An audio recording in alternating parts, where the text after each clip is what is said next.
ये electromagnetic induction का question है। इस तरह का क्वेश्चन हमने क्लास में किया था, स्टूडेंट्स को ध्यान होगा तो ये उनके लिए बड़ा आसान रहेगा। और सब डेटा हमें दे रखा है। यहाँ पर एक ये वायर दे रखा है, कंडक्टिंग वायर, और एक रॉड को यहाँ से रिलीज़ किया है। इस रॉड का मास भी है और इसका कुछ रेजिस्टेंस भी दे रखा है। तो ये ग्रेविटी की वजह से नीचे गिरेगी तो उसकी वजह से वेलोसिटी आएगी, जिससे उसमें एक ईएमएफ, क्योंकि मैग्नेटिक फील्ड में चल रही है तो इसमें एक ईएमएफ पैदा होगा। तो उसी से जुड़े हुए इसके अंदर क्वेश्चन है। मैग्नेटिक फील्ड की वैल्यू 4 टेस्ला दे रखी है, रेजिस्टेंस 10 ओम दे रखा है, मास 20 ग्राम दे रखा है। तो अब इसके हमें क्वेश्चन में ये कुछ 4 ऑप्शन दिए जिनको इसके साथ मैच कराना है। तो इसके लिए हम पहले क्या करते हैं, इसको सॉल्व कर लेते हैं किसी टी टाइम के डायग्राम के हिसाब से। तो इसके लिए मैं ये करता हूँ, यहाँ से एक रॉड को रिलीज़ किया गया तो मैग्नेटिक फील्ड बाहर की तरफ है। माना किसी टाइम टी पर इसके पास वेलोसिटी भी आ गई, मैग्नेटिक फील्ड इस तरफ है तो v क्रॉस b से इस तरफ एक ईएमएफ पैदा हो जाएगा। तो इसका एक सर्किट डायग्राम बनाएंगे तो एक बैटरी बनेगी और बाकी किसी में रेजिस्टेंस तो है नहीं रॉड के अलावा, तो ऐसा सर्किट बन जाएगा।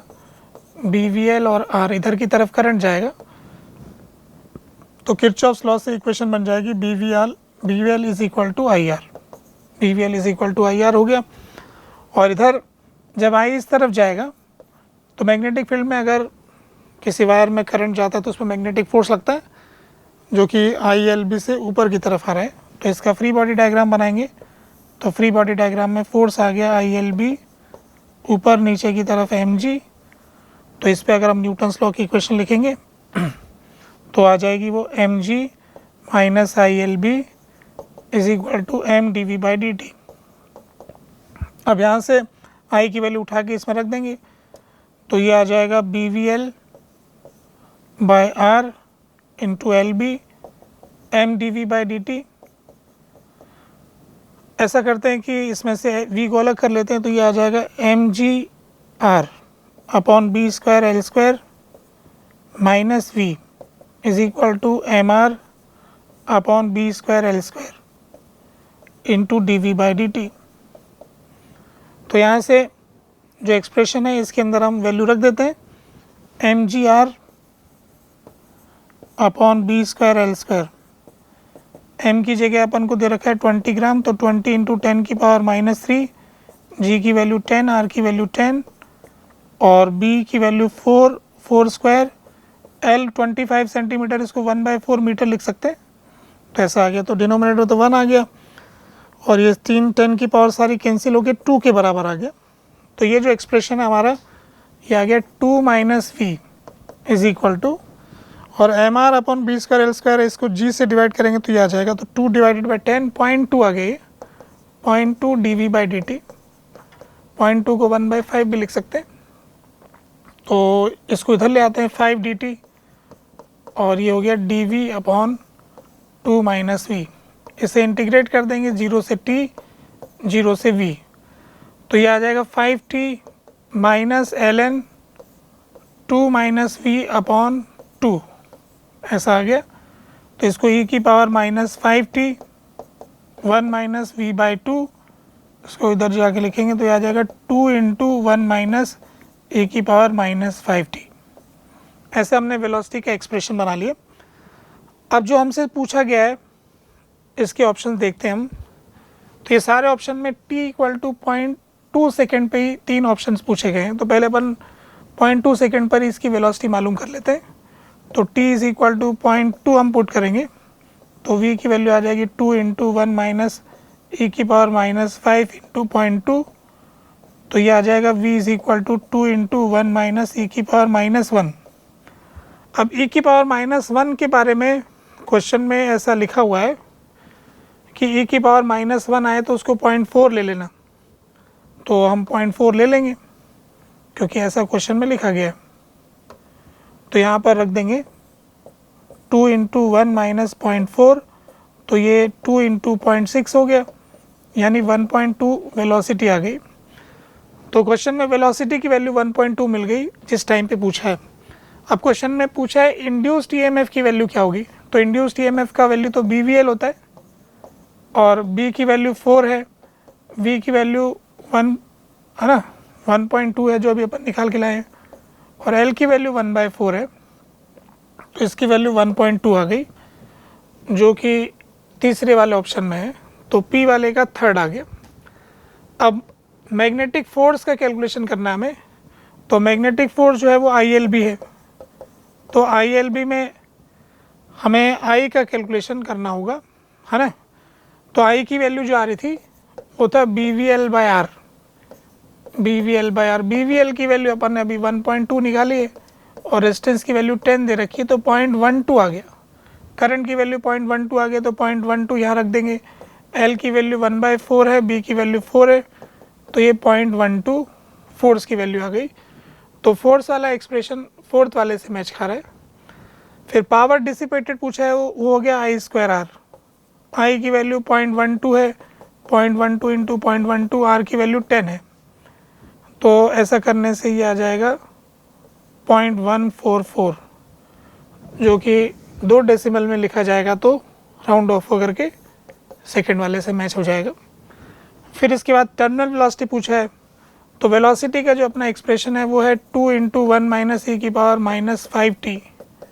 टर्मिनल वेलोसिटी का मतलब होता है फाइनल वेलोसिटी, तो at t equal to infinite v is equal to 2 आ जाएगा इस इक्वेशन से। t इन्फाइनाइट पुट करेंगे तो 0 हो जाएगा, तो v की वैल्यू 2 मीटर पर सेकेंड आ जाएगी। तो टर्मिनल वेलोसिटी वाला ऑप्शन इसके साथ मैच हो जाएगा।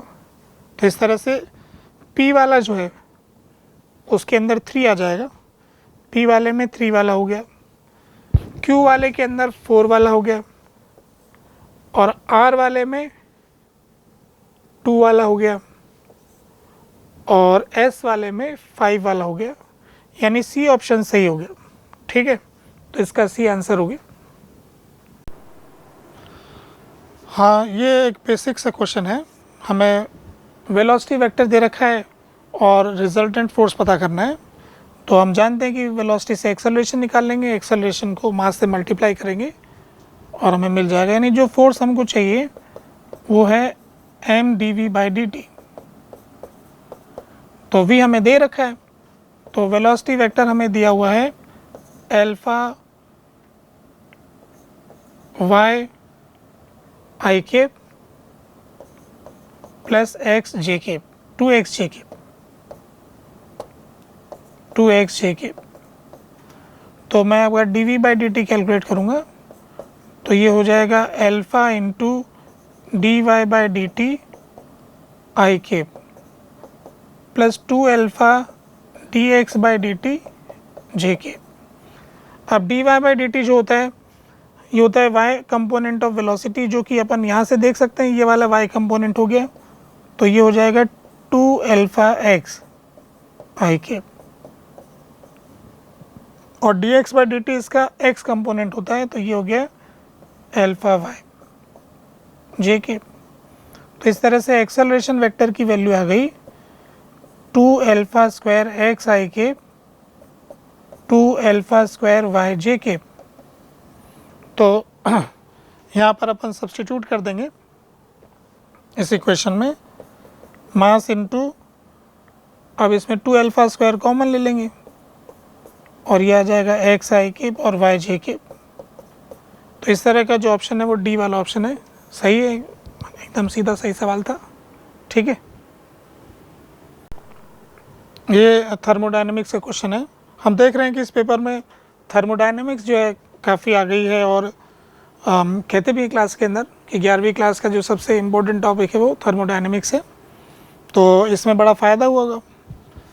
तो अभी देखो, इसमें हमें क्वेश्चन क्या है कि मिक्सचर के बारे में दिया है जिसमें मोनोएटॉमिक गैस के 2 मोल हैं और 1 मोल डायटोमिक गैस का है, और इसके अंदर जो प्रोसेस हमें दे रखी है वो कांस्टेंट प्रेशर की बात कर रहे हैं। कांस्टेंट प्रेशर में हमें चेंज इन इंटरनल एनर्जी मालूम करना है।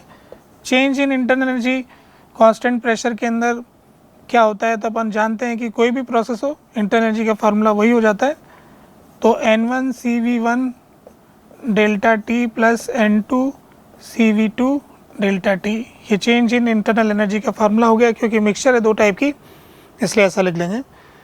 और वर्क डन का जो फार्मूला होता है आइसोबारिक प्रोसेस के अंदर वो P डेल्टा V होता है, या इसको हम लिख सकते हैं N R delta T, N R delta T. तो यहाँ से पी डेल्टा वी को एन आर डेल्टा टी में अगर हम लिखना चाहें तो P V is equal to N R T का अपना फार्मूला है। तो यहाँ पर N one plus N two आ जाएगा, P V is equal to N one plus N two into R T.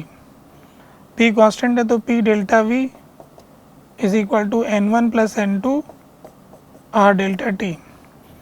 तो यहाँ पर आ गया N one plus N two R delta T. तो अब इन दोनों को डिवाइड कर देते हैं क्योंकि डेल्टा टी क्वेश्चन में दिया हुआ नहीं है। तो डेल्टा यू बाई डब्ल्यू ऐसा करके डेल्टा टी कट जाएगा इक्वेशन से, और N one C V one plus N two C V two divided by N one plus N two R. अब W की वैल्यू दे रखी है, इसको उस तरफ ले जाके अपन कैलकुलेट कर लेंगे। अब सिर्फ कैलकुलेट करना रह गया, तो इसको कैलकुलेट करने के लिए एक तरह से वैल्यू रख देता हूँ मैं यहाँ पर। N1 जो नंबर ऑफ मोल हमें दे रखे हैं क्वेश्चन के अंदर 2 मोल मोनोएटॉमिक गैस के लिए 2, और CV होता है 1 प्लस F/2 R है ना, तो 3/2 हो जाएगा, 3/2 R प्लस 1 इंटू 5/2 R और divided by 2 plus 1 into R. तो आर से आर कट गया, 2 से ये 2 कट गया। तो यहाँ से हमारे पास कैलकुलेशन में आ गया value delta U by W की वैल्यू। न्यूमरेटर में देखेंगे तो आर तो काट ही दिया, इधर हो गया 3 और ये हो गया 2.5 और नीचे आ गया 3। तो यहाँ से हो गया 5.5 अपॉन 3। तो डेल्टा यू की वैल्यू हो गई 5.5 डिवाइडेड बाय 3 इंटू डब्ल्यू, और डब्ल्यू की वैल्यू हमें क्वेश्चन में गिवन है 66। तो 5.5 डिवाइडेड बाय 3 इंटू 66 जूल। तो 3 से कट गया 22 हो गया, 5.5 इंटू 22। तो इसकी जो वैल्यू आएगी 5.5 इंटू 22, अगर आप इसे मल्टीप्लाई करेंगे तो 55 इंटू 22, 5 2 10 हासिल है 110, 110 0 1 2 1। तो एक डेसिमल इसमें आ जाएगा तो 121 जूल आ जाएगा। तो 121 जूल बी वाला आंसर हो जाएगा, तो इसलिए इसका आंसर बी दिया हुआ है। ठीक है। 14 क्वेश्चन बेसिक कोलिजन वाला सवाल है। सेंटर ऑफ मास चैप्टर में अपन पढ़ते हैं कुछ इस तरह की चीज़ें, है ना। तो यहाँ पर 14 क्वेश्चन में क्या है कि एक बॉल को यहाँ से रिलीज़ किया है, ये इंक्लाइन अपन को स्मूथ दे रखा है, और यहाँ से जब ये रिलीज़ होकर के यहाँ पहुँचा h हाइट से, तो उसकी जो वेलोसिटी को v0 escape लिखा हुआ है, फिर ये आके टकराया, इसका एक एंगल थीटा दिखा रखा है, एक वेलोसिटी वेक्टर v1 दिखा रखा है, इस तरफ पॉजिटिव x एक्सिस और इस तरफ z एक्सिस दे रखा है, और फिर ये इसका मैक्सिमम हाइट h1 दिखा रखा है। तो इनमें से कोफिशिएंट ऑफ रेस्टिट्यूशन की वैल्यू क्वेश्चन में हमें दे रखी है e की वैल्यू कि e जो है वो 1/√3 है। ठीक है, और स्मूथ सरफेस मान लेना है। ठीक है, तो अभी इसमें ऐसा करेंगे कि हमको वेलोसिटी वेक्टर पता करना है कि v0 क्या होगा। तो अपन ये जानते हैं कि h हाइट से नीचे आए तो mgh is equal to half mv square, half mv0 square. तो v0 की वैल्यू √2gh आ जाएगी, तो √2gh ये वैल्यू हो जाएगी। तो यानी ये अपन कह सकते हैं कि √2gh x²। तो ये v0 वेक्टर पूछा है, तो ये ए वाला ऑप्शन सही हो गया। तो यहाँ का वेलोसिटी वेक्टर हमको मिल गया। अब यहाँ से इसको 3h डिस्टेंस ट्रेवल करना है नीचे, है ना। अब इसकी हॉरिजॉन्टल वेलोसिटी तो अनचेंज रहेगी, तो जब ये टकराने जाएगा इसका अपन को थीटा पता कराना है, तो इसका उस समय इधर की वेलोसिटी तो √2gh ही रहेगी। अब वर्टिकल वेलोसिटी इसने 3h चला है, तो h हाइट से चलते हैं तो √2gh, तो 3h से चलेंगे तो √2g इंटू 3h, तो ये √6gh हो जाएगा। तो तो ये वाला वेलोसिटी नेट इसका इधर आ जाएगा। तो अगर ये थीटा हमको मालूम करना है तो ये वाला थीटा हो गया, तो tan theta is equal to √6 GH upon √2 GH, यानी कि √3 हो गया। तो इससे थीटा की वैल्यू 60 डिग्री आ गई, तो इसका मतलब 60 डिग्री पे टकराएगा, तो ये थीटा 60 डिग्री हमको मिल गया। ऑप्शन में बी वाला 60 डिग्री एंगल दे रखा है, इसलिए बी भी सही हो गया। वेलोसिटी वेक्टर v1 के बारे में पूछा है, तो v1 के अंदर दो कंपोनेंट होंगे, एक x कंपोनेंट और एक z कंपोनेंट, दोनों ही पॉजिटिव होंगे। यहाँ पर एक माइनस साइन दे रखा है, तो ये तो हो ही नहीं सकता है, इसलिए सी तो गलत हो गया, सी नहीं होगा सही, बाय डायरेक्शन ही गलत हो रहा है। अगर वैल्यू निकालने की बात करें तो वैल्यू अपन निकाल सकते हैं कि इस तरफ की वेलोसिटी तो √2GH होगी, और वाई डायरेक्शन की वेलोसिटी निकालना चाहते हैं तो VZ, जिसको अपन को यहाँ पे Z नोटेशन दिया है, तो VZ is E times of जो इसकी वर्टिकल वेलोसिटी आई थी √6GH। तो ये अपने को मिला था √e की वैल्यू 1/√3 था, और √6GH, तो √6GH, तो ये √2GH आ गया, यहाँ से इसकी वैल्यू √2GH आ गई। तो अपन ऐसा कह सकते हैं कि अगर यहाँ पे प्लस होता तो ये √2GH कॉमन आ जाता। अब एक्चुअली क्या मेमोरी बेस्ड है, बच्चे ने जैसा बताया वैसा हमने लिखा है, तो अगर ये प्लस वाला हो जाता तब तो इसकी वैल्यू आ रही है, और माइनस वाला है तो इसमें डिफरेंस आ रहा है। अगर सेट डायरेक्शन की वेलोसिटी का हिसाब देखेंगे अपन, तो √6GH की वैल्यू को 1/√3 टाइम्स ई टाइम्स हो गया, तो ऐसा वैल्यू आ रहा है √2GH। फिर √2GH के हिसाब से तो H1 की वैल्यू तो H के बराबर आ गई, ठीक है। यहाँ से अपन को पता चला कि इसकी वेलोसिटी ऊपर की तरफ √2GH है, तो √2GH से फिर H1 की वैल्यू तो H ही हो जाएगी। अब D के बारे में भी कैलकुलेट करना है कि D डिस्टेंस कितना हुआ, तो हमारे पास में ये वाली वेलोसिटी तो है √2GH, और इसको नीचे उतरने में कितना टाइम लगेगा वो अपन पता कर सकते हैं। तो 3H बराबर हाफ GT², क्योंकि वर्टिकल वेलोसिटी इसकी 0 है, इस समय इसकी हॉरिजॉन्टल वेलोसिटी है, तो यहाँ से T की वैल्यू आ जाएगी √6H अपॉन G। तो ये डिस्टेंस D जो होगा, horizontal velocity into time, horizontal velocity √2GH और टाइम है √6H अपॉन G। तो इस इक्वेशन में G से G कट जाएगा, H बाहर आ जाएगा, तो √12 हो गया। तो √12 को अपन लिख सकते हैं 2√3H। तो अपन को क्वेश्चन में पूछा है कि D/H1 की वैल्यू क्या होगी, तो H1 तो H के बराबर ही आ गया, तो D/H की वैल्यू 2√3 आ गई, तो D/H1 की वैल्यू 2√3 आ गई, यानी D वाला ऑप्शन सही हो गया।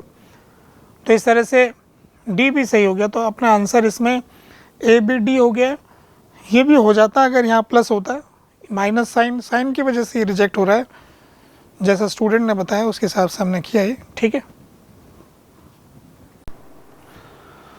ये भी बिल्कुल थर्मोडायनामिक्स के सवाल आया है ना, बेसिक ही क्वेश्चन है। क्वेश्चन में स्पीड ऑफ साउंड और इंटरनल एनर्जी के फार्मूले के बारे में पूछा है।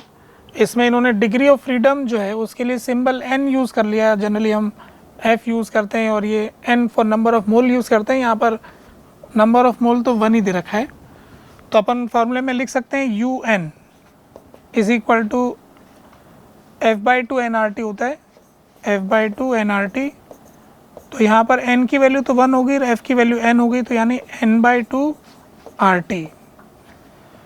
तो in terms of degree of freedom u को अपन ऐसे एक्सप्रेस कर सकते हैं, और साउंड की स्पीड का जो फार्मूला होता है वो होता है √γ/RT/m, और उसको अगर हम लिखेंगे तो 1 + 2/f, f को यहाँ पर n दिया हुआ तो इसलिए n लिख लिया, RT/m। तो यहाँ से हम देख रहे हैं कि जैसे हम n को इंक्रीज़ करेंगे तो u इंक्रीज़ करना चाहिए। तो अब हम देखेंगे कि n की वैल्यू 7 लेंगे तो u7 should be greater than u5, u6 should be greater than u3, u5 should be greater than u3। तो इनमें से ये 3 ऑप्शन में तो कोई है ही नहीं, सिर्फ u7 ग्रेटर देन u6, यानी ये वाला ऑप्शन सही हो रहा है। इस हिसाब से तो D डायरेक्टली सेलेक्ट हो रहा है, हालांकि जो एक्चुअल पेपर था उसके ऑप्शंस ध्यान नहीं, मेमोरी बेस्ड बच्चों से लिए, इसलिए ऑप्शन कम्पिटिटिव नहीं बने हुए। वी के टर्म्स में अगर देखें तो अगर अपन एन को इंक्रीज़ करेंगे तो वी डिक्रीज़ करेगा, एन इंक्रीज़ करने से साउंड की स्पीड डिक्रीज़ करेगी, तो यानी V7 should be less than V6, ये वाला ऑप्शन जो है ना इसके साथ वाला ये सही है, इसका मतलब डी ऑप्शन करेक्ट हो गया। तो इस तरह से 15 का डी आंसर।